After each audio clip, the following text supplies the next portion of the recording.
আচ্ছা, তোমরা সবাই দেখো তো, জয়িতা রেডি হয়ে কোথায় যাচ্ছে, কি আনন্দ পাচ্ছে সে। সে ঘুরতে যাচ্ছে। আসসালামু আলাইকুম, হ্যালো গাইস, আমি জয়িতা। আমি ভালো আছি। আপনারা কেমন আছেন তা বলতে কিন্তু ভুলবেন না। এই দিনের আবহাওয়াটা কিন্তু খুব সুন্দর ছিল, ঘুরতে যাওয়ার জন্য একদম পারফেক্ট।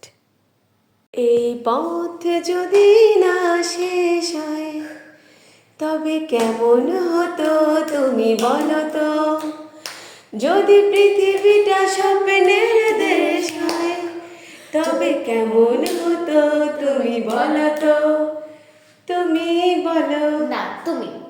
না না, তুমি বলো। চলে এলাম কোথায় দেখো। আরে বাবা, আমি তো ভুলেই গিয়েছিলাম বলতে যে আমরা কে কে ঘুরতে গিয়েছিলাম। কিন্তু সোয়া আপু যায়নি। সোয়া আপু তার বন্ধুদের সাথে বই মেলায় গিয়েছিল, তাও আবার আমাকে রেখে।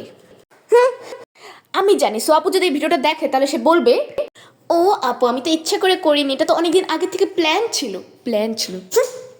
কিছু কিছু কাজের না অবদান প্রকাশ করতে হয় না, মনে ধারণ করে রাখা যায়।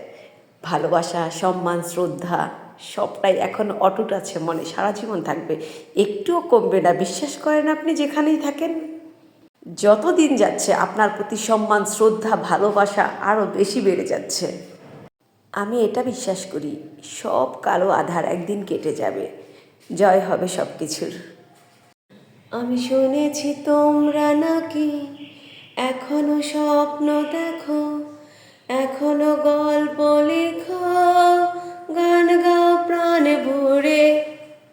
বাংলাদেশের রাজধানী ঢাকায় মেট্রো রেল প্রকল্পের কাজ শুরু হয় 2016 সালের 26শে জুন। এখানে একটা মজার ঘটনা ছিল, কিন্তু বললাম না, আমি স্কিপ করলাম, কারণ ওই যে পাশ থেকে আমাকে একটু আর চোখে তাকানো হচ্ছে, এই জন্য আর দিলাম না, আমি মানে কথাটা বললাম না।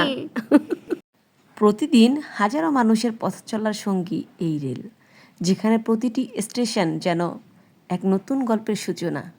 আমার তো খুব ভালো লাগে চড়তে, তোমাদের কেমন লাগে আমাকে কিন্তু জানাবা। কার্বন নিঃসরণ কমিয়ে ব্যস্ত শহরকে দূষণমুক্ত করার অন্যতম হাতিয়ার হলো মেট্রো রেল। এটি শুধু পরিবহন নয়, পরিবেশ বান্ধব এক বিপ্লব।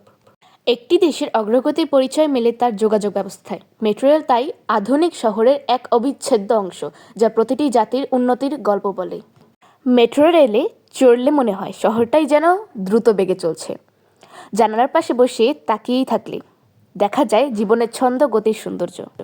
মেট্রো রেল শুধু একটা ট্রেন নয়, মনে রাখবি কিন্তু, এটি আধুনিক নগর জীবনের স্বপ্ন পূরণের এক রূপ কথা।